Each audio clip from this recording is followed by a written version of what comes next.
Since fighting broke out in April 2023 between the Sudanese Armed Forces and the Rapid Support Forces, millions of civilians have been caught in this crossfire. Reports from international rights groups detail indiscriminate attacks, mass killings, sexual violence, and forced displacement. More than 10 million people have been uprooted from their homes, making this the largest internal displacement crisis on the African continent. Families have fled from Khartoum, Darfur, and Kordofan, seeking refuge in Chad, South Sudan, and Egypt. During the 85th Ordinary Session of the African Commission held in Banjul, Sudanese delegates and human rights defenders raised urgent questions. Allegations of chemical weapons use were among the most serious.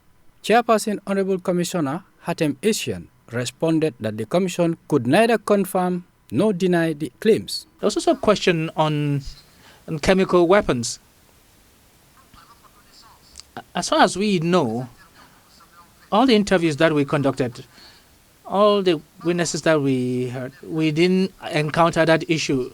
It doesn't mean that it doesn't exist. We can't answer because nobody actually brought that up. Nobody complained. Human rights organizations have accused both the Army and the RSF of targeting civilian areas, including homes, hospitals, markets, and schools.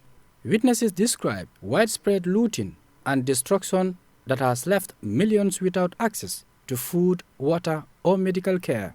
When asked about the root causes of the war, Honorable Commissioner Solomon Eil Derso explained that their commission is using a different methodology that could not allow them to assess that situation. Of its investigation doesn't extend beyond and above what those specific actors operating in Sudan have carried out. And therefore, it falls outside of, therefore, this issue, because it would require a methodology that is different from the methodology that we, as human rights entities, can deploy as far as this issue immediately is concerned. It would have required us actually to identify the sources and channels of support that is being deployed. Freedom of expression has also come under attack. Journalists and human rights defenders face harassment, arbitrary detention, and enforced disappearance. Internet shutdowns and media restrictions have made it difficult to verify reports from conflict zones. For the first time, the Commission documented widespread destruction of property. Commissioner Solomon said, "This reflects a complete disregard for human life and its sanctity." For the first time, the Commission actually documented and tried to speak to through this fact-finding mission.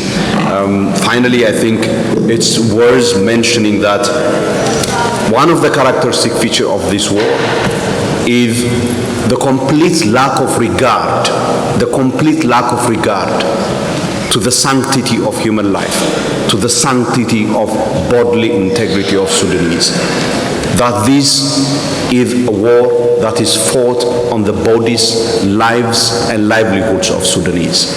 And women and girls have suffered some of the worst abuse. One Sudanese human rights group reported that some girls were sold for as little as $100. Sexual and gender-based violence has been used as a weapon of war in Darfur. Renewed ethnic violence has led to mass killings and the burning of villages, particularly targeting non-Arab communities, such as the Masalit. Honorable Commissioner Janet R. Salanjai confirmed that the Commission has recorded evidence of systematic sexual violence. We documented a pattern of systemic and widespread sexual violence targeting women, using sexual violence as a weapon of war to intimidate, to instill fear, and to dehumanize communities.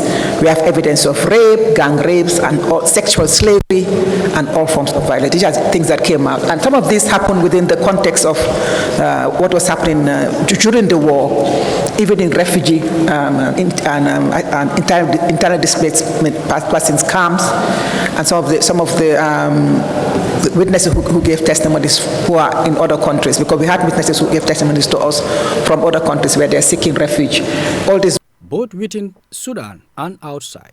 The United Nations and other international bodies have condemned the atrocities and called for accountability. Despite these calls, both sides continue to defy ceasefire agreements. The path to justice and peace remains uncertain as the war drags on. Sudan's civilians continue to suffer the most, trapped between armed factions and stripped of their rights. They endure a conflict that shows no sign of ending. Lamin Ba, Star TV News.